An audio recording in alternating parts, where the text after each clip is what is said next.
சரி, எல்லாருக்கும் வணக்கம். இந்த தினத்துடைய கூட்டத்தினுடைய உங்களை எல்லாரும் சந்திக்கிறதுக்கான முக்கிய நோக்கம் என்பது, இந்தியா கூட்டணியுடைய தமிழ்நாடு நாடாளுமன்ற உறுப்பினர்கள் தொடர்ந்து நாடாளுமன்றத்தில் கோஆர்டினேட்டடா 20 நாடாளுமன்ற உறுப்பினர்களும் 3 முறை சந்திச்சிருக்கோம். ஒவ்வொரு புதன்கிழமையும் எங்களுடைய சந்திப்பு பாராளுமன்ற வளாகத்துக்குள்ள நடந்திருக்கு. கடந்த கூட்டத்தொடருடைய கடைசி நாளில், முதல் நாள் நடந்த கூட்டத்தில் எடுக்கப்பட்ட சில முடிவுகளின் அடிப்படையில் ஒரு திட்டத்தை அறிவிக்கிறதுக்காக வந்திருக்கேன். டவுன்ஹால் நிகழ்ச்சிகள், பாராளுமன்றத்தில் என்ன நடந்தது என்பதை பற்றி விளக்கி சொல்வதற்காக தமிழ்நாடு தோறும் நாடாளுமன்ற உறுப்பினர்களுடைய, இந்தியா கூட்டணியுடைய நாடாளுமன்ற உறுப்பினர்களுடைய டவுன்ஹால் கூட்டம் நடக்க இருக்கிறது. 7 நகரங்களில் அது நடக்க போகுது. அந்த 7 நகரங்களுடைய டவுன்ஹால் நிகழ்ச்சிகளை பற்றி உங்களுக்கு சொல்வதற்காக இந்த பிரஸ் கான்ஃபரன்ஸ். அதனுடைய முதல் நிகழ்ச்சி 22ஆம் தேதி காலை 11 மணிக்கு கோயம்புத்தூரில் நடைபெறுது. அந்த நிகழ்ச்சியில் திரு சிபிஐனுடைய நாடாளுமன்ற குழு தலைவர் தோழர் சுப்பராயன் அவர்களும், காங்கிரஸ் கட்சியினுடைய பொருளாளர், நாடாளுமன்ற பொருளாளர் சகோதரர் விஜய் வசந்த் அவர்களும், காங்கிரஸ் கட்சியுடைய நாடாளுமன்ற உறுப்பினர் செல்வி ஜோதிமணி அவர்களும் முதல் டவுன்ஹாலில் கலந்துக்கிறாங்க. இதற்கான ஏற்பாடை மாநகர காங்கிரஸ் கமிட்டியுடைய தலைவர் திரு விஜய் குமார் அவர்கள் தயார் பண்ணிட்டு இருக்காரு. அதற்கான பொறுப்பாளராக இருப்பார். அவரோடு சேர்ந்து மற்ற கூட்டணி கட்சிகளுடைய, இந்தியா கூட்டணியுடைய அனைத்து மாவட்ட செயலாளர்களும் அதில் அழைக்கப்படுவார்கள். அவர்களுடைய முன்னிலையில் இந்த நிகழ்ச்சி நடைபெறும். 22வது நிகழ்ச்சி 23ஆம் தேதி, ஆகஸ்ட் 23ஆம் தேதி 3 மணிக்கு திருச்சியில் நடைபெறும். இதில் மறுமலர்ச்சி திராவிட முன்னேற்ற கழகத்தினுடைய தலைமை செயலாளர் அருமை சகோதரர் திருச்சி நாடாளுமன்ற உறுப்பினர் திரு துரை வைகோ அவர்களும், இந்திய கம்யூனிஸ்ட் கட்சியினுடைய நாடாளுமன்ற உறுப்பினர், நாகப்பட்டினத்துடைய நாடாளுமன்ற உறுப்பினர் தோழர் செல்வராஜ் அவர்களும், காங்கிரஸ் கட்சியினுடைய அகில இந்திய செயலாளரும் நாடாளுமன்ற உறுப்பினருமான கிறிஸ்டபர் திலக், இந்த 3 பேரும் கலந்துக்குவாங்க. திருச்சியில் 24ஆம் தேதி திருநெல்வேலியில் நடைபெறும் காலை 11 மணிக்கு. இந்த நிகழ்ச்சியில் காங்கிரஸ் கட்சியுடைய திரு கார்த்திக் சிதம்பரமும், சிவகங்கை நாடாளுமன்ற உறுப்பினரும் திரு துரை வைகோ அவர்களும், திரு ராபர்ட் புரூஸ் திருநெல்வேலி நாடாளுமன்ற உறுப்பினரும் கலந்து கொள்வார்கள். 4வது நிகழ்ச்சியாக, 4வது கூட்டமாக 27ஆம் தேதி 3:30 மணிக்கு சென்னையில் நடைபெறும். இந்த கூட்டத்தில் முன்னாள் நிதியமைச்சரும் நாடாளுமன்ற உறுப்பினருமான திரு ப. சிதம்பரம் அவர்களும், விடுதலை சிறுத்தைகளுடைய பொதுச் செயலாளர் சகோதரர் நாடாளுமன்ற உறுப்பினர் திரு ரவிக்குமார் அவர்களும், காங்கிரஸ் கட்சியினுடைய நாடாளுமன்ற உறுப்பினர் திரு பிரவீன் சக்கரவர்த்தி அவர்களும் கலந்து கொள்வார்கள். 5வது நிகழ்வாக 28ஆம் தேதி, ஆகஸ்ட் 28ஆம் தேதி வேலூரில் காலை 11 மணிக்கு நடைபெறும். திருவள்ளூர் நாடாளுமன்ற உறுப்பினர் திரு சகோதரர் சசிகாந்த் செந்தில் அவர்களும், மயிலாடுதுறை நாடாளுமன்ற உறுப்பினர் செல்வி சுதா அவர்களும் கலந்து கொள்வார்கள். 6வது நிகழ்வாக ஆகஸ்ட் 29ஆம் தேதி காலை 11 மணிக்கு சேலத்தில் நடைபெறும். இதில் மார்க்சிஸ்ட் கம்யூனிஸ்ட் கட்சியினுடைய திண்டுக்கல் நாடாளுமன்ற உறுப்பினர் சச்சிதானந்தம் அவர்களும், காங்கிரஸ் கட்சியினுடைய கடலூர் நாடாளுமன்ற உறுப்பினர் டாக்டர் விஷ்ணு பிரசாத் அவர்களும் கலந்து கொள்வார்கள். இந்த 7வது நிகழ்வாக 29ஆம் தேதி, ஆகஸ்ட் 29ஆம் தேதி மதுரையில் காலையில் 11 மணிக்கு மதுரை நாடாளுமன்ற உறுப்பினர் திரு சுவே வெங்கடேசன் அவர்களும், மீண்டும் முன்னாள் நிதியமைச்சர் திரு ப. சிதம்பரம் அவர்களும், முஸ்லீம் லீக்கினுடைய தேசிய செயலாளர் ராமநாதபுரம் நாடாளுமன்ற உறுப்பினர் நவாஸ் கனி அவர்களும் கலந்து கொள்வார்கள். இந்த 7 கூட்டங்களும் இந்த கூட்டத்தொடரில், மழைக்கால கூட்டத்தொடரில் நாடாளுமன்றத்தில் என்ன நடந்தது என்பதை மக்களுக்கு சொல்வதற்காகவும், பத்திரிகையாளர்களுக்கு சொல்வதற்காகவும் இந்தியா கூட்டணியின் சார்பாக நடத்தப்பட போகின்ற டவுன்ஹால் கூட்டங்கள் 7 கூட்டங்கள் 7 மாநகரங்களில் 19 நாடாளுமன்ற உறுப்பினர்கள் கலந்து கொள்கின்ற இந்த கூட்டம்.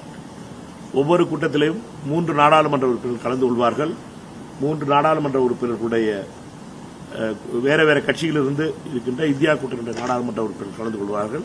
இதில் காங்கிரஸ் கட்சி மாவட்ட செயலாளர்கள், இது மாவட்ட தலைவர்கள், இது அமைப்பாளர்களாக இருந்து ஒருங்கிணைத்து மற்ற கூட்டணி கட்சி மாவட்ட தலைவர்களையும் மற்ற மாவட்ட செயலாளர்களையும் அழைத்து அவர்களுடைய நிர்வாகிகளையும் கூட்டி அழைத்து இந்த டவுன்ஹால் நிகழ்ச்சியை நடத்துகிறோம். இந்த டவுன்ஹால் என்பது முதல் முறையாக இந்தியா கூட்டணியுடைய சார்பாக ட்ரை பண்ணப்படுது.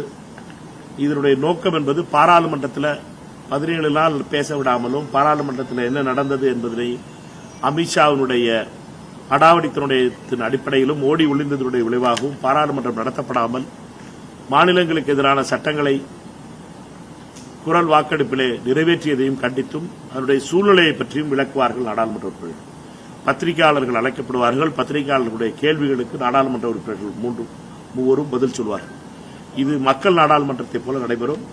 உங்களோடு பேசுவதற்காகவும் மக்களோடு பேசுவதற்காகவும் அழைக்கப்படுகின்ற இந்த டவுன்ஹால் நிகழ்ச்சி வெற்றி பெற செய்ய வேண்டியது அனைத்து தோழர்களுடைய காங்கிரஸ் கட்சி தோழர்களும் மற்ற இந்தியா கூட்டணியுடைய தோழர்களுக்கும் என்னுடைய வேண்டுகோளாக வைக்கிறேன். வேற எதுவும்னா கேளுங்க.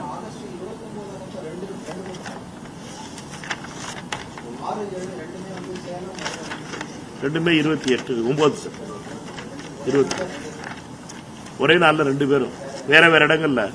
ஏன்னா எம்பிக்களுடைய தேதிகளுக்காக நாடாளுமன்ற உறுப்பினர்களுடைய தேதிகளுக்காக மாற்றப்பட்டது. இது ஒரு வார நிகழ்ச்சி. 22 ஆரம்பிக்கிறோம், 29 முடிச்சிடும். ஒரு வாரத்துக்குள்ள 19 நாடாளுமன்ற உறுப்பினர்களையும் பல நகரங்களில் பேச வைக்கிறதுக்கான முயற்சி.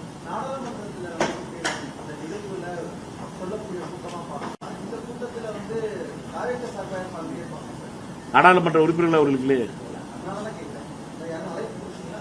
இல்லை, எங்களை பொறுத்த மட்டும் நாடாளுமன்ற இந்தியா கூட்டணி என்பது நாடாளுமன்றத்துக்கான கூட்டணி. தமிழ்நாட்டிலிருந்து இந்தியா கூட்டணி யார் எங்களுடைய கூட்டணி பழைய கூட்டணி நண்பர்கள் நாங்கள் இல்லை இந்தியா கூட்டணின்னு வரமாட்டோம்ட்டாங்க. ஆனால் இந்தியா கூட்டணி இருக்குல்ல, அவங்க இல்லைன்னா இந்தியா கூட்டணி இல்லாமல் போயிருப்போது. அதனால எங்களை பொறுத்த மட்டும் அவர்கள் விலகி சென்றிருக்கலாம். ஆனால் இந்தியா கூட்டணி என்பது இருக்கிறது. இந்தியா கூட்டணியுடைய நாடாளுமன்ற உறுப்பினர்கள் தமிழ்நாட்டுடைய பிரச்சனைகளை ஆழமாக எடுத்துச் சொல்கிறோம். தமிழ்நாட்டினுடைய பிரச்சனைகளையும் இந்தியாவுடைய பாஜகவினுடைய RSS இந்த கொள்கைகளுக்கு எதிராக இந்தியா கூட்டணி வலிமையாக இருக்கிறது என்பதை சொல்வதற்கும் மக்களிடம் செல்வதற்கான இந்த முயற்சி.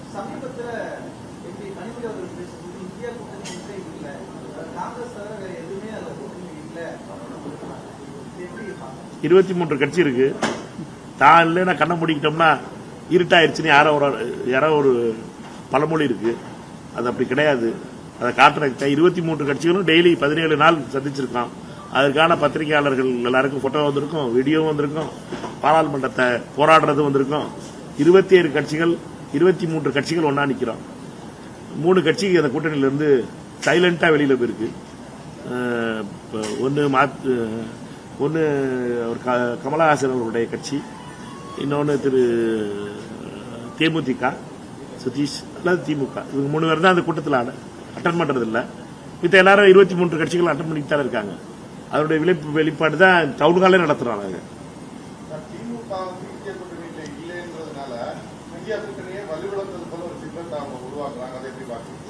அது அவர்களா உருவாக்கிக்கலாம். ஆனா இந்தியா கூட்டணிங்கிறது எவ்வளவு வலிமையா இருக்குங்கிறது 17 நாள் பாராளுமன்றத்தை நடத்த விடாம பண்ணக்கூடிய பலம் இந்தியா கூட்டணிக்கு இருக்கிறது.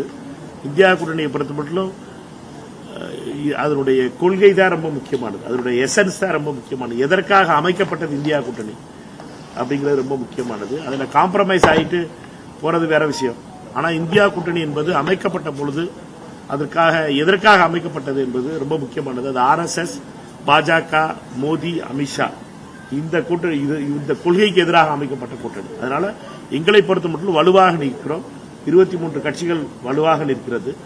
நாங்கள் எங்களை பொறுத்த மட்டும் 24வது கட்சியாக தாவேகா நாடாளுமன்ற உறுப்பினர்களோடு வரும்போது தாவேகாவும் அதில் சேரும். நாங்கள் மொத்தமாக இந்த இந்தியா கூட்டணி என்பது பல மாநிலங்களில் பலமாக இருக்கின்ற கட்சிகளோடு சேர்ந்திருக்கிறோம். இதுல ரொம்ப முக்கியமா பார்க்க வேண்டியது தமிழ்நாட்டிலிருந்து இந்தியா கூட்டணியிலிருந்து வெளியில போயிட்டோம்னு சொல்ற அந்த கட்சிகளை பொறுத்த மட்டும் நாங்க வெளியே அனுப்பல. கம்யூனிஸ்ட் கட்சிகள், மார்க்சிஸ்ட் கம்யூனிஸ்ட் கட்சியும் காங்கிரஸ் கட்சிக்கும் 7ஆம் பொருத்தம் கேரளால. 2 பேரும் ஒவ்வொரு ஆளும் மாத்தி மாத்தி என்னென்னமோ சொல்லிட்டு இருப்பாங்க இங்க. ஆனா டெல்லியில பாத்தீங்கன்னா ஒரே கொள்கையோட நாங்க எதிர்த்து நிக்கிறது RSSஐயும் பாஜகவை, மோடியையும் அமித்ஷாவை. எந்த காம்ப்ரமைஸும் கிடையாது 2 கட்சிக்கும். அதனால எங்களை பொறுத்த கொள்கை என்பது எனக்கு பிடிச்ச நேரத்தில் கொள்கையை பேசிக்கிறதும் மற்ற நேரத்தில் கொள்கையை வச்சுட்டு நிற்கிறதும் கொள்கை கிடையாது. சில கட்சிகள் பண்ணலாம், ஆனால் நாங்கள் அதை பண்ண போறதில்லை. எங்களுடைய கொள்கைகள் ரொம்ப தெளிவானது. RSS இந்த நாட்டுக்கு கேடு விளைவிக்கும். RSS வந்த பிஜேபி இந்த நாட்டுக்கு கேடு விளைவிச்சுக்கிட்டு இருக்கு. மோடியும் அமித்ஷாவும் இந்த நாட்டையும் தமிழ்நாட்டையும் பாதாளத்துக்கு தள்ளிக்கிட்டு இருக்காங்கிறது எங்களுடைய தெளிவான சிந்தனை. அந்த சிந்தனை பயணிச்சுட்டு இருக்கோம்.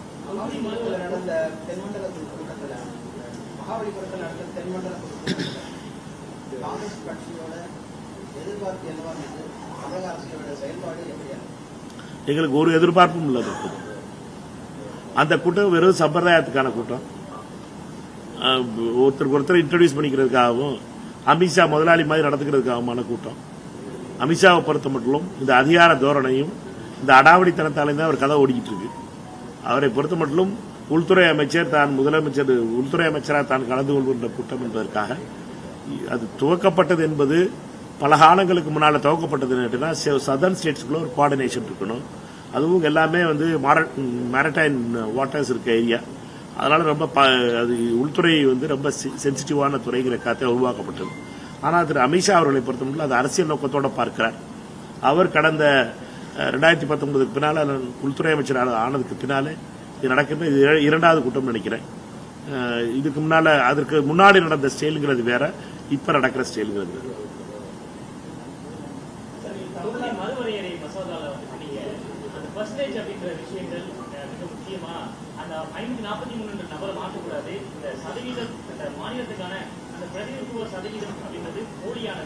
அதை ஆதரிக்கிறவங்க எட்டப்பட்டு சொல்லியிருந்தீங்க. முதலமைச்சர் சட்டப்பேரவை தீர்மானம் நிறைவேற்றியிருக்காங்க. நேற்றைய கூட்டத்தில் மாநிலங்களுக்கான பிரதிநிதித்துவம் அந்த சதவீதம் குறைவுன்னு சொல்லியிருக்காங்க. நிலைப்பாடு மாறிட்டாங்களே சார், நீங்க என்ன சொல்றீங்க? கூட்டணியில் நீங்க இருக்கீங்க. நாங்க ரொம்ப சிம்பிளா சொல்றோம். காங்கிரஸ் கட்சியினுடைய காரிய கமிட்டி கூட்டமும் முந்தான நடந்ததுலேயும் ரொம்ப தெளிவா சொல்லியிருக்கோம். எங்களுடைய நிலையில எங்களுடைய கோல் போஸ்ட் நாங்க சேஞ்சே பண்ணலாம். நாங்க எங்க நிக்கிறோமோ அங்கே நின்றுட்டு இருக்கோம். யாரு எங்க மாறிக்கிட்டு இருக்காங்க, என்ன சேஞ்ச் பண்ணிட்டு இருக்காங்கிறது நீங்க அவங்ககிட்ட தான் கேட்கணும். என்கிட்ட கேட்கறது தப்பறானது. காங்கிரஸ் கட்சியை பொறுத்த மட்டும் 543 ஃப்ரீஸ் பண்ணணும். இதுல இருந்து எந்த சீட்டும் கூட்டக்கூடாது. டீலிமிட்டேஷன்ங்கிறது பாஜக சிறுபான்மை மக்கள் மீதும் தாழ்த்தப்பட்ட மக்கள் மீதும் நடத்தப்போகின்ற மிகப்பெரிய தாக்குதல். அஸ்ஸாம்ல நடத்தின அதே தாக்குதலை நடத்துவதற்காக RSSம் அமித்ஷாவும் நடத்துகின்ற சதி. இது சிறுபான்மை மக்களிடமிருந்து அதிகாரத்தை பறிப்பதற்காகவும் அவர்களுடைய எண்ணிக்கையை டெல்லியிலே குறைப்பதற்காகவும் சட்டமன்ற நாடாளுமன்ற உறுப்பினர்களாக சிறுபான்மை மக்கள் வரக்கூடாது என்று வன்மத்தின் அடிப்படையில் RSS உருவாக்கின சதி தான் இந்த டீலிமிட்டேஷன். இந்த சதி அஸ்ஸாம்ல நிறைவேற்றப்பட்டுச்சு, JNKல நிறைவேற்றப்பட்டுச்சு. அதே சதியை இந்தியா முழுவதும் பைலட் ப்ராஜெக்டை ஃபுல் ஸ்கேல்ல எக்ஸ்பேண்ட் பண்றதுக்கான சதி தான் இந்த டீலிமிட்டேஷன். இதை நாங்கள் கடுமையாக எதிர்க்கிறோம். இது எந்த விதத்திலும் இந்த நாட்டுக்கு சீர்கேட குறைக்கும். சிறுபான்மை மக்களுடைய வாய்ஸை குறைப்பதற்காகவும் தாழ்த்தப்பட்ட பிற்படுத்தப்பட்ட மக்களுடைய வாய்ஸை குறைப்பதற்காகவும் ரீட்ரா பண்றதுக்காக தொகுதிகளை ரீட்ரா பண்ணி நடக்கின்ற சதி. பாஜகவிற்கு ஏற்ற பூத்துக்களை மட்டும் ஐடென்டிஃபை பண்ணி அந்த பூத்தை மட்டும் ஒரு தொகுதி ஆக்குறதுக்காக அதுல ஒரு MP MLA கொண்டு வருவதற்கான நடக்கிற சதி. இந்த சதியை எல்லா கட்சிகளும் புரிஞ்சுக்கிறணும். ஈடிக்காகவும் CBIக்காகவும் பயந்துகிட்டு யாரெல்லாம் அதுக்கு ஆதரவு தெரிவிக்கிறாங்களோ அவர்களெல்லாம் ஈடிக்கும் CBIக்கு தான் பயப்படுவாங்க. ஆனா நம்மை பொறுத்த மட்டும் காங்கிரஸ் கட்சி ரொம்ப தெளிவா இருக்கிறது. காரிய கமிட்டி தீர்மானம் 19ஆம் தேதி தீர்மானம் ரொம்ப தெளிவா சொல்லுது. 543 என்ற நம்பர் ரெடியூஸ் ஆகக்கூடாது, டீலிமிட்டேஷன் பண்ணக்கூடாது. இருக்க நம்பருக்குள்ளே டீலிமிட்டேஷன் அலோவ் பண்ணக்கூடாது. ஏன்னா டீலிமிட்டேஷன் மிகப்பெரிய அளவில் இவர்களை பொறுத்த மட்டும் அஸ்ஸாமில் பண்ணது. அஸ்ஸாமில் பண்ண ஸ்டோரியை நம்ம ரொம்ப தெளிவா பார்க்கணும். ஒரு காலத்தில் 44 நாடாளுமன்ற சட்டமன்ற உறுப்பினர்கள் அஸ்ஸாமில் சிறுபான்மை நாடாளுமன்ற சட்டமன்ற உறுப்பினர் இப்ப 22 சீட்டா குறைச்சிட்டாங்க. பாதி சீட்டு ரிசர்வ் பண்ணிட்டாங்க. தலித்துகளுடைய சீட்டு ரிசர்வ் ஓபன் ஆகி அதை 4-5 பகுதிகள் ஆக்கிட்டாங்க. யாருக்கு அதிகாரம் இல்லாத சிறுபான்மை மக்கள் மற்றும் தலித்துகளுடைய அதிகாரங்களை பறிக்கின்ற இந்த சதிதான் டீலிமிட்டேஷன். அதற்கு துணைபவர்கள் யாரா இருந்தாலும் அவர்கள் எட்டப்படுறாங்க.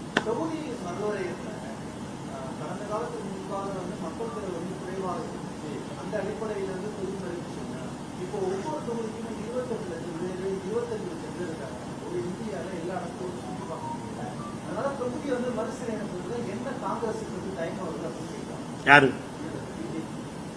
பிஜேபி காரர்கள் கேட்கறது நீங்க ரொம்ப காமெடியான பிஜேபி காரர்களுடைய தர்க்கம்ங்கிறது வந்து பேசுவதற்காக பேசுற பேச்சு. அப்புறம் இதே வார்த்தையில போனீங்கன்னா நீங்க என்ன பண்ணீங்கன்னா எதுக்கு கூட்டணி இவ்வளவு பெரிய தொகுதியா இருக்கு, 25 லட்சம் தொகுதியா இருக்கு, லக்னோல மட்டும் இவ்வளவு பேர் இருக்காங்க, அதனால லக்னோவுக்கு மட்டும் எக்ஸ்ட்ரா ஒரு சீட்டு போட்டுக்கிறோம் போடுவாங்களா? நீங்க அப்புறம் இந்த வார்த்தைக்கு போனீங்கன்னா அடுத்த கேள்வி அவர்கள் கேட்க போகுது, நார்த் இந்தியாவில் மக்கள் தொகை நிறைய இருக்காங்க, தமிழ்நாட்டில் இருக்க மக்கள் தொகை குறைஞ்சிருக்கு, அந்த தொகை அங்க இருக்க எம்பிக்கு அங்க இருக்க எம்பிக்கும் ஒரே வேல்யூல இருக்கணும், அதனால இவங்களுக்கு எக்ஸ்ட்ரா கொடுக்கணும்னு போவாங்க. மக்கள் தொகை கணக்கெடுப்பு படி 71ல நிர்ணயிக்கப்பட்ட 71 சென்சஸை வச்சு 76ல ஃப்ரீஸ் பண்ண அந்த சட்டம் ஏன் நிறைவேற்றப்பட்டது? இந்திரா காந்தி அம்மையார் 71க்கு அப்புறம், அது 71 சென்சஸ்க்கு அப்புறம் நடந்த டீலிமிட்டேஷன்ல 2 சீட்டு தமிழ்நாட்டுக்கு குறைஞ்சிச்சு, சதர்ன் ஸ்டேட் சீட்டு குறைகிறதுனால இந்திரா காந்தி அம்மையார் சொன்னது என்ன, இது அநியாயம், ஒரு மக்கள் நலன் குடும்ப கட்டுப்பாடு பண்ணி இந்தியாவுடைய மொத்த கொள்கையும் இம்ப்ளிமெண்ட் பண்ணிக்கிட்டு இருக்க ஸ்டேட்ஸ் மட்டும் பீனலைஸ் ஆகிட்டு இருக்கு. இதற்கு நம்ம ஃப்ரீஸ் பண்ண கொண்டு வந்த ஐடியா தான் 76ல கொண்டு வந்த அந்த அமெண்ட்மெண்ட்.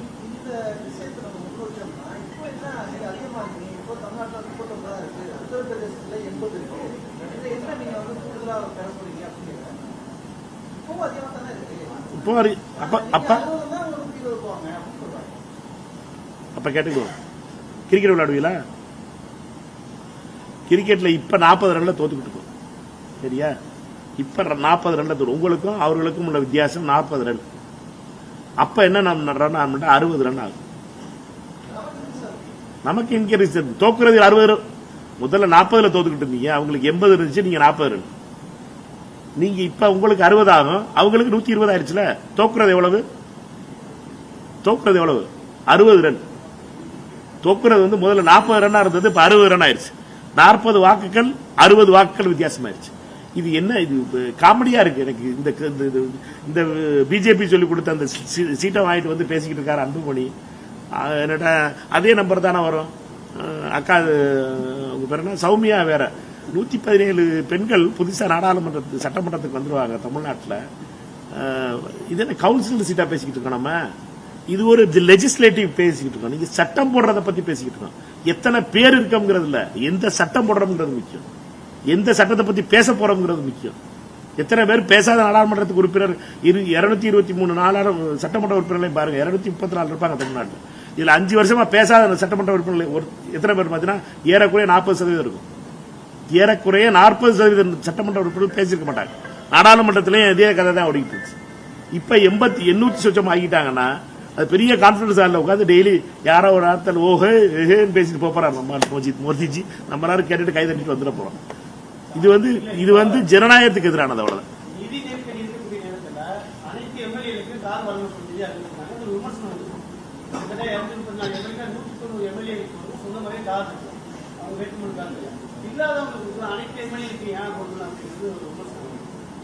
இது ஒண்ணு ஊர்ல நடக்கிற ஒரு பெரிய இது கிடையாது, ஒரு பெரிய புரட்சி கிடையாது, இல்ல ஒரு புரட்சி கிடையாது. நாடாளுமன்ற உறுப்பினர்களுக்கு இதே மாதிரி கடன் கொடுப்பாங்க. நாடாளுமன்ற உறுப்பினர்களுக்கும் எம்பி ஆன உடனே யாருக்கு சென்னையில கடன், டெல்லியில கார் இல்லையோ அவர்களுக்கு கார் வாங்குறதுக்கு கடன் கொடுக்கும். அது என்ன இன்ஸ்டால்மெண்ட்ல உங்களுக்கு வருஷமா உங்களுக்கு 5 வருஷத்துக்குள்ள அதை கழிச்சுக்கிடுவாங்க.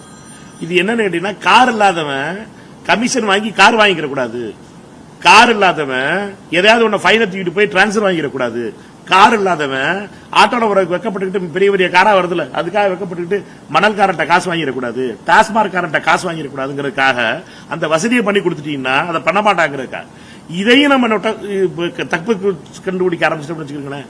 ஒரு வசதி கொடுத்து ஒருத்தரை வந்து ஒரு நாடாளுமன்ற உறுப்பினர் சட்டமன்ற உறுப்பினர் அவர்களை வந்து நீங்க வந்து ஒரு இந்த ஃபெசிலிட்டி கொடுக்குறோம், நீங்க வந்து எல்லாருக்குமா 104 நீங்க சொல்றீங்க 194 பேர் கார் வச்சிருக்காங்க. கார் வச்சிருக்காதவங்க எல்லாருக்கும் வாங்குறவங்க தானே வாங்க போறாங்க. கார் வச்சிருக்கவங்கள திருப்பி வந்து ஃப்ரீ கார் எனக்கு கொடுக்கன்னு சொல்லி வாங்கிட்டு போறாங்க.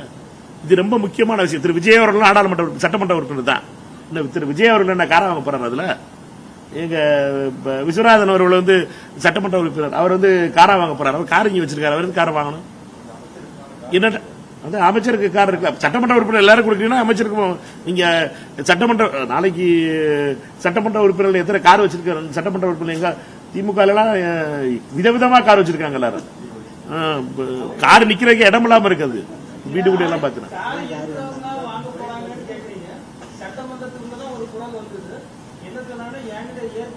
கார் இருக்கு. ஆனா அரசாங்கம் தரக்கூடிய காரை வாங்கினா அதோட பெருமையா இருக்கும்னு சொன்னாங்க. ஆனா நீ கொடுக்கறதுக்கு ஆள் இல்லாதவங்களுக்கு கொடுத்தா ஓகே, நான் சொல்றேன் இல்லாதவங்களுக்கு கட்சி பணத்துல கொடுத்தா ஓகே. ஆனா கட்சி பணத்துக்கு எதுக்கு போறீங்க? நீங்க ஒரு சட்டமன்ற உறுப்பினராகவும் நாடாளுமன்ற உறுப்பினராகவும் கவுன்சிலராகவும் ஆகிறவங்களுக்கு சரியா நான் பணம் கொடுக்கலனா அவனை தப்பு பண்ண சொல்ல போறீங்கன்னு அர்த்தம். சம்பளம் தெளிவா கொடுத்தீங்கன்னா உங்க பத்திரிகை துறைக்கே வருவோம். உங்களுக்கு சொன்னா நல்லா இருக்கும் பத்திரிகையாளர்களுக்கு. பத்திரிகையில கரெக்டா கம்பெனி எந்த கம்பெனி காசு கொடுக்குதோ அந்த கம்பெனிட்ட அந்த பத்திரிகையாளருடைய பிஹேவியர் எப்படி இருக்கு, இல்லாட்டா பத்திரிகையாளர்களுடைய சூழ்நிலை என்ன எந்த கொண்டு போய் தள்ளி விட்டுரும்.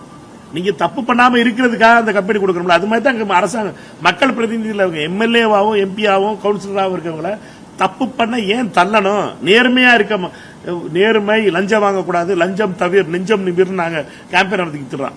லஞ்சம் தவிர நெஞ்சம் நிமிர்னா என்ன பண்ணணும்? ஒரு இடத்துல இருந்து ஒரு இடத்துக்கு போறது கார் தேவைப்படுது, ஒரு இடத்துல இருந்து வீடு தேவைப்படுது சென்னையில, அங்கே ஆபீஸ் நடத்துறதுக்கு ஆபீஸ் இருக்கு, ஆபீஸுக்கு ஸ்டாஃப் தேவைப்படுது. இதுவுமே கொடுக்கறதுக்கு நம்ம நிதி நெருக்கடி அந்த நெருக்கடி இந்த நெருக்கடினும்னா அப்புறம் எப்படி நம்ம வந்து ஒரு நல்ல பிரதிநிதிகளை நம்ம உருவாக்க முடியும்? இப்ப சட்டமன்றத்தில் 20 மொத்தம் நேரலை நடந்துகிட்டு இருக்கு. சட்டமன்ற உறுப்பினர்கள் யாரு எப்படி தப்பா பேசுறாங்க, எந்த வார்த்தைகள் பேசுறாங்க, இதெல்லாம் பார்த்துட்டு தானே இருக்காங்க ஊர்ல. மக்களை பொறுத்த வரைக்கும் இப்ப சீரியல் ஓடுறாப்புல நான் நீங்க தொகுதிக்கெல்லாம் போனீங்கன்னால இருக்கு, மத்தியானத்துல ஆள் வெளியில வர மாட்டேது. வீட்டுக்கெல்லாம் போனீங்கன்னா இதுதான் ஓடிக்கிட்டு இருக்கு. சீரியல் ஓடுறதுக்கு போல அவங்க வீட்டுல எல்லாம் பாத்தீங்கன்னா சட்டமன்றம் தான் ஓடிக்கிட்டு இருக்கு. அதனால மக்களை ஜனநாயகத்தில் அவர்கள் அதை நம்ம பார்க்க ஆரம்பிச்சுட்டாங்க. இதை வந்து நம்ம வந்து சட்டமன்ற உறுப்பினர்களுக்கு கொடுக்கிற வசதிகளை வந்து நம்ம குறை சொல்வது என்பது நியாயம் என்று நினைக்கிறேன். என்னைய பொறுத்த வரைக்கும் ஊராட்சி மன்ற தலைவர்கள் வரைக்கும் இந்த இதை கொடுக்கணும். உள்ளாட்சி அமைப்புகள்லையும் ஜெயிச்சு வர்றவங்கள தப்பு பண்ணாம இருக்கு. யாருமே தப்பு பண்ணாத. இப்ப என்ன பிரச்சனை?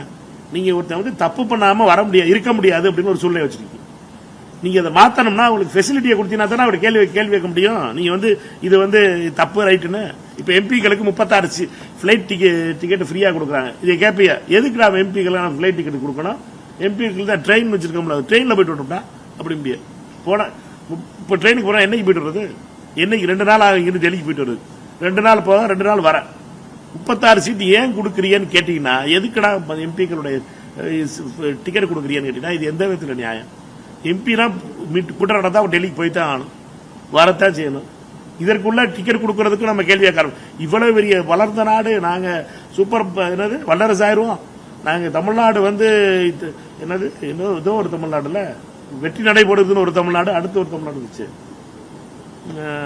கேம்பெயின்ல பெரிய கேம்பெயின் நடத்துறாங்கல்ல, ஜிடிபியில நாங்க 9%, 9.2% வந்துட்டோம் சொல்ற தமிழ்நாட்டில் ஒரு எம்எல்ஏக்கு ஒரு காரும் ஒரு 25,000 ரூபாய்க்கு இதுவும் கொடுக்குறாங்க, ஒரு டிரைவர் கொடுக்குறாங்கிறதுக்கு நம்ம பாத்தீங்கன்னா இவ்வளவு பெரிய பஞ்சாயத்து ஆக்கி விட்டுட்டு இருக்கேன். கம்யூனிஸ்ட் கட்சியில வரக்கூடிய எம்எல்ஏக்கள் கார் இல்லாம பேருந்துல போய் தான் மக்கள் சேவை பண்றாங்க. அப்ப அவங்க சரியா பண்ணலன்னு அர்த்தமா? இல்ல சார், கிட்டத்தட்ட 1.25 லட்சம் ரூபாய் சம்பளம் வாங்குறாங்க. உங்களுக்கே தெரியும் அதுக்கு இருக்கக்கூடிய சலுகைகள் என்னென்னு தெரியும். அவங்க கிளைம் பண்ணிக்க முடியும். சம்பளம் வாங்கக்கூடிய தனியார் நிறுவனங்கள் வாங்கக்கூடியவங்க சொந்த செலவுல வாங்கும் போது அரசு வாகனம் அப்படின்றத வந்து சொன்ன மாதிரி கார் இருந்தாலும் அரசு ஒரு கார் கொடுத்தா அதுல நான் சேவை செய்வேன்னு சொல்றது வந்து எப்படி பாக்குறீங்க? பல ஆண்டுகளாக கம்யூனிஸ்ட் கட்சியில் இருக்கக்கூடிய எம்எல்ஏக்கள் கார் இல்லாம தான் சேவை பண்ணியிருக்காங்க. கார் வச்சிருக்க சட்டமன்ற உறுப்பினர்கள் வாங்குறாங்களாங்கிறத நம்ம யாரோ ஒரு சட்டமன்ற உறுப்பினர் சொன்னதை வச்சுட்டு எங்க தலைவர் கொடுத்தாரு அதனால நான் வாங்கிக்கிறேன்னு ஒரு ரசிகர் மன்றத்துல இருந்து வந்து ஆள் பேசுறதை வச்சுட்டு நீங்க மொத்தமா எல்லாத்தையும் ஒரே பிரச்சனை பெயிண்ட் பண்ணக்கூடாது. என்னை பொறுத்த வரைக்கும் நீங்க வெயிட் பண்ணுங்க. அதுக்கடுத்து ஆர்டிஐ போட்டு பாத்தீங்கன்னா வந்துட போகுது. ஒரு வருஷத்துல எந்தெந்த எம்பி எம்எல்ஏக்கள்லாம் 2 கார் வச்சிருக்காங்கிற வந்துட போகுது. வந்தோடனே வச்சு செய்ய.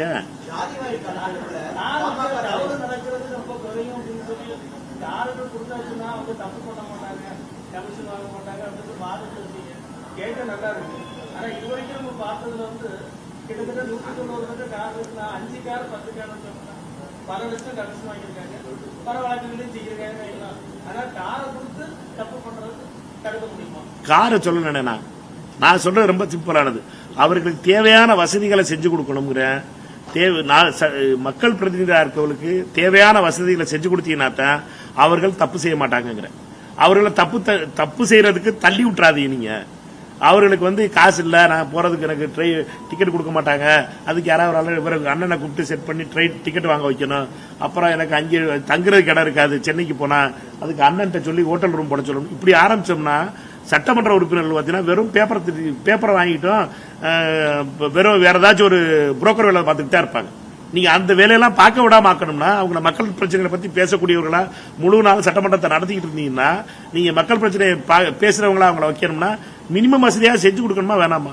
இதுல என்ன தப்புன்னு தெரியல எனக்கு. இதுக்கு எவ்வளவு பெரிய காசு வந்துட போகுது தெரியல எனக்கு. நான் சொல்றது இன்னும் அடுத்த படிக்கு போய் சொல்லிட்டு இருக்கேன்.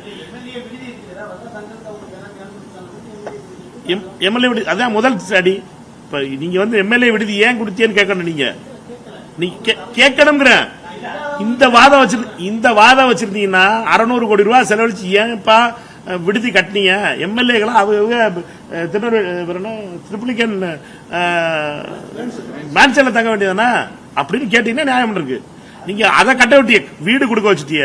எம்பிக்களுக்கெல்லாம் ஏன்டா பாடகஞ்சில போய் தங்கப்பா எம்பிக்களா நீங்க போறீங்க தமிழ்நாட்டுக்கு யாரும் தமிழ்நாடு வச்சு போக கூடாது, எல்லாம் நேர பாடுகஞ்சிக்கு போயிடணும், பாடுகஞ்சில போய் தங்கணும், வீடெல்லாம் கிடையாது உனக்கு அப்படின்னு சொன்னீங்கன்னா நியாயம்.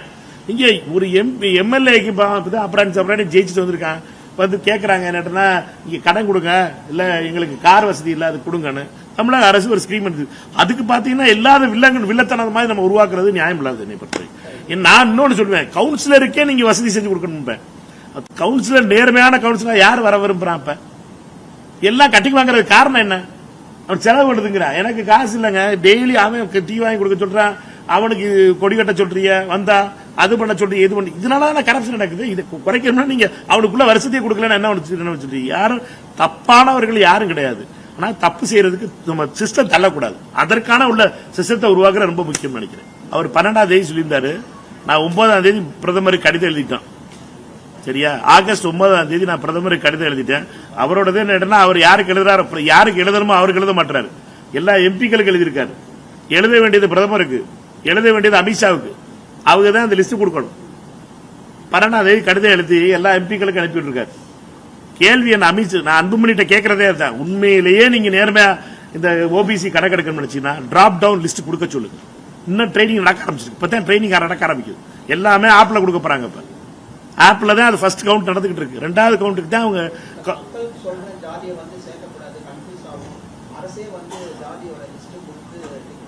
அதான் நான் சொல்லிட்டு இருக்கேன். டிராப் டவுன் என்ன நினைக்கிறீங்க? டிராப் டவுன்னா நீங்க அந்த ஆப்ல வந்து நீங்க டிராப் டவுன் பண்ணீங்கன்னா எல்லா காஸ்ட் வந்துடும். தமிழ்நாட்டினுடைய ஓபிசி காஸ்ட் எல்லாம் இருக்கும். நீங்க என்ன காஸ்ட் செலக்ட் பண்ணணுமோ பண்ணணும், அதை கொண்டு போய் என்ரோல் பண்றவங்களுக்கு கொடுக்கணும். நீங்க வந்து இப்ப எப்படி எடுக்க போறாங்கன்னா நீங்க ஜாதியை சொல்ல போறாங்க. ஜாதியை சொல்லுன்னா ஆளாளுக்கு ஆளாள் ஜாதி சொல்ல போறாங்க. அதெல்லாம் கடைசியா வந்து மேட்ச் ஆகாத டேட்டாவா இருக்கும் போது தூக்கி குப்பையில வச்சுட்டு அமித்ஷாவும் மோதின்னு சொல்ல போறாங்க. ஓபிசிக்கு எங்களால கேஸ்ட் சென்சஸ் வந்து எடுத்தோம், ஆனா இது உபயோகம் இல்லாம போயிருச்சு, அதனால குப்பையில தூக்கி கொட்டிட்டோம், இதுதான் சொல்ல போறாங்க மோடி அமித்ஷா. அதுக்கு தானே நாங்க 9ஆம் தேதி கடிதம் எழுதுனோம். அன்புமணி அவர்கள் அந்த ஆட்சி அந்த கூட்டணியில் இருக்காரு, என்டிஏ கூட்டணியில் இருக்காரு. போய் செவ்வாய்க்கிழமை ஒரு செவ்வாய்க்கிழமை மோடியோட நின்று போட்டோ எடுத்துட்டு வராரு மீட்டிங் நடத்திட்டு. அப்ப ஏன் அன்புமணி அங்கே சொல்ல மாட்டாரு மோதிட்ட டிராப் டவுன் லிஸ்ட கொடுக்க சார்? எங்க எம்பிக்களுக்குள்ள 40 பேருக்கு எழுதி என்ன போகுது சாமி? சொல்ல வேண்டிய ஆள்கிட்ட போய் சொல்லுங்க. அன்புமணி அவர்கள் உண்மையிலே பிற்படுத்தப்பட்ட மக்களுக்கு வந்து ஜாதி கணக்கு எடுக்கணும் நினைச்சாருன்னா, ஜாதி வாரி கணக்கு எடுக்கணும் நினைச்சாருன்னா உண்மையிலே சொல்ல வேண்டியது யாரு? 2 பேர்ட்ட தான் சொல்லணும். ஒன்னு அமித்ஷா, ஒன்னு மோடி. ஏன்னா ஹோம் மினிஸ்டர் தான் கணக்கு எடுக்குது. 2வது உட்கார்ந்துருக்க முதலாளி மோடி. அவங்ககிட்ட சொல்ல மாட்டாரு. அதை கேளுங்க அவர்கிட்ட. ஏன்மா நீ எல்லா எம்பிக்களுக்கு 54 எம்பிக்கு எழுதியிருக்காரு, எனக்கு எழுதியிருக்காரு. எல்லா எம்பிக்களுக்கு தமிழ்நாடு எம்பிக்கள் நாங்க தான் முதல் நாள் 3 நாளைக்கு முன்னாடி எழுதித்தேன்.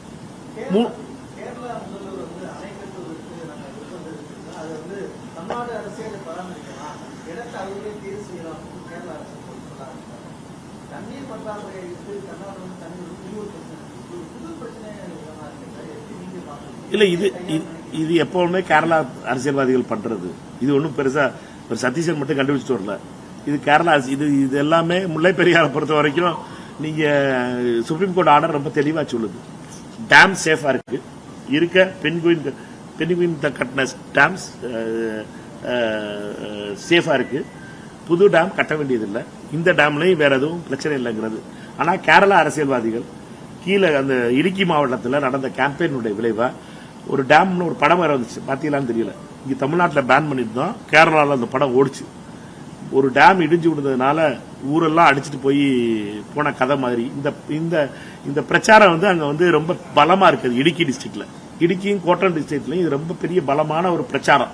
கீழே வரைக்கும் முல்லை பெரியார் அணை என்னைக்கு வேணாலும் உடையலாம், உடைஞ்சிச்சுன்னா நம்ம ஊர்ல தண்ணி வந்துடும், தமிழ்நாட்டுக்கு இது ஒரு ஆபத்து கிடையாது. இந்த கதை ஓட்டிக்கிட்டே இருக்காங்க திருப்பி.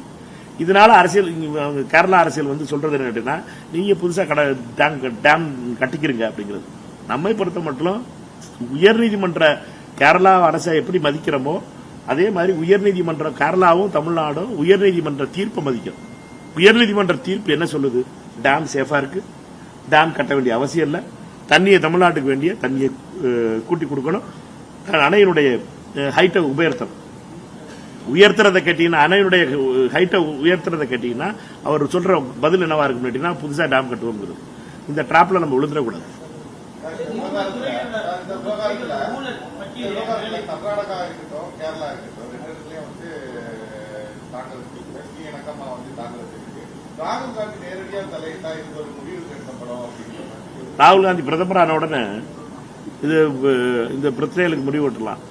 ஒன்றை மட்டும் புரிஞ்சுக்கிறோம். இதுக்கு தான் நான் சொல்றது என்னட்டுனா, உள்நாட்டு நம்ம நாட்டுக்கு நடக்கிற தண்ணி ஊருக்கு கன்னியாகுமரி மாவட்டத்திலேருந்து வரா இல்லைங்க, உங்க ஊர்ல பக்கத்து ஊருக்கும் மற்ற ஊர்களுக்கு உள்ள தண்ணி பிரச்சனைகள் வந்து எப்போ தீர்க்க முடியாது. அதுக்கு தான் கோர்ட்டுக்கு போறது, அதுக்கு தான் ஆர்டிஓ மீட்டிங் போடுறது, அதுக்கு தான் இந்த பியூரோக்ராட்டிக் ஸ்டைலே இருக்கு.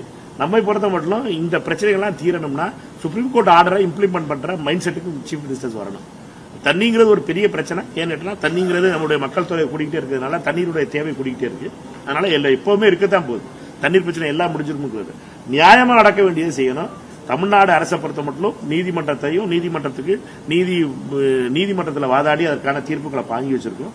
அதை நிறைவேற்றணும். கர்நாடக அரசு அது பாஜக முதலமைச்சராக இருந்தாலும் சரி, ஜேடிஎஸ் முதலமைச்சராக இருந்தாலும் சரி, காங்கிரஸ் கட்சி முதலமைச்சராக இருந்தாலும், டி.கே. சிவகுமார் இருந்தாலும் சரி, குமாரசாமியா இருந்தாலும் சரி, எடியூரப்பா இருந்தாலும் சரி, இவர்கள் எல்லாம் தமிழ்நாட்டுக்கு தண்ணி கொடுக்குறோங்கிறது ஒன்னும் வாயில தான் வட சொல்ல போறாங்க. இவர்களை பொறுத்தப்பட்டு சும்மா கதைன்னு சொல்லிக்கிட்டு இருக்க போறாங்க. இவர்கள் பேச்சுக்கள் நம்பி நம்ம ஏமாந்துடக்கூடாது. அது இந்த காக்கா வட கதை ஆயிரும். அதனால நம்ம அவர்கள் பேச்சுக்கெல்லாம் இனிப்பான பேச்சுக்கெல்லாம் நேற்று சொல்லியிருக்காரு அவர் டி.கே. சிவகுமார் வந்து, மேகதாது கட்டுறதே தமிழ்நாட்டுக்கு தான் தண்ணிக்கா. நல்லா இருக்கே பேச்சு, இது நல்லா இருக்கு பேச்சு. இப்படித்தான் கேட்டுக்கிட்டு இருக்கணும். இதெல்லாம் நம்மளை வந்து சாக்லேட் கவர்ல போட்டு நம்மளை ஏமாத்துறதுக்கான வேலை. இதெல்லாம் நம்பக்கூடாது. மேகதாது கட்ட விடக்கூடாது. மேகதாது கட்டுறது தமிழ்நாட்டுக்கு எதிரானது. தமிழ்நாட்டை பொறுத்த மட்டும் மேகதாது என்பது தமிழ்நாட்டுக்கு விரோதமானதுங்கிறதுல ரொம்ப தெளிவா சொல்லணும். மோடியும் அமித்ஷாவும் இதுக்கு துரோகம் செய்யக்கூடாதுங்கிற சொல்லணும். அக்கா தமிழிசை அவர்களும் நயினார் நாகேந்திரன் அவர்களும் வரலாற்றில் மிகப்பெரிய துரோகப்பட்டவர்களுக்கு வந்துடும். பாஜக காரர்கள் வந்து இதுக்கு அப்ரூவ் பண்ணாங்கன்னா மேகதாது கட்டுறதுக்கு அனுமதி கொடுக்க வேண்டியது மோடியினுடைய அரசினுடைய காரணம். இப்ப அவர்களுடைய நிலை மாறி இருக்கு. 2021 இருந்த நிலையை விட 26 உள்ள நிலை மாறிக்கிட்டு இருக்கு. இது ரொம்ப பெரிய ஆபத்தானது. இது பாஜகவை பொறுத்த மட்டும் கர்நாடகாவுக்கு மேகதாது கட்டுவதற்காக உதவி செய்யக்கூடாது. அதுல குறிப்பா மோடியும் அமித்ஷாவும் இதற்காக இந்த துரோகத்தை செஞ்சிடக்கூடாதுங்கிறதுல ரொம்ப தெளிவா சொல்லணும். நீங்க எல்லாரும் கேள்வி கேட்க வேண்டியது காங்கிரஸ்காரனை பாத்துக்கல, கமலாலயத்துக்காரர்களை பார்த்து கேட்கணும். நீங்க விட்டுருவீங்களா, நீங்க கட்ட விட்டுருவீங்களா, பாஜக காரர்களுக்கு அனுமதி கொடுத்துருவீங்களான்னு அவர்கிட்ட பார்த்து கேளுங்க. அவர்கள் சொல்லட்டும், நாங்க கட்ட விட மாட்டோம், மோடி அரசு எப்பவும் கட்ட விடாதுன்னு அவர்கள் வாக்கு கொடுக்கணும். சரியா?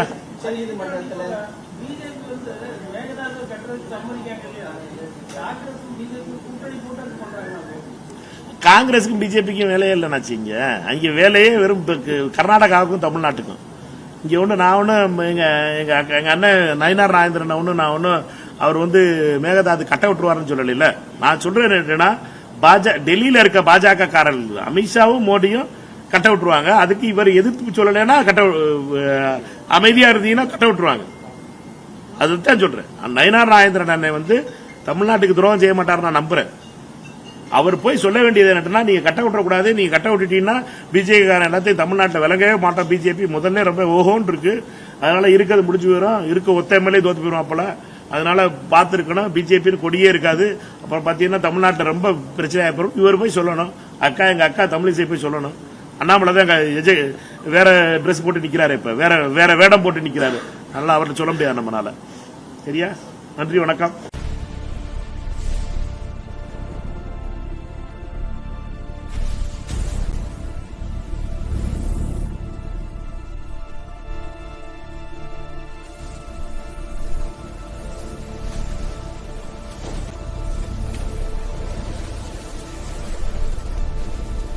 From politics to spirituality, from cinema to crime, one network connects the Tamil world.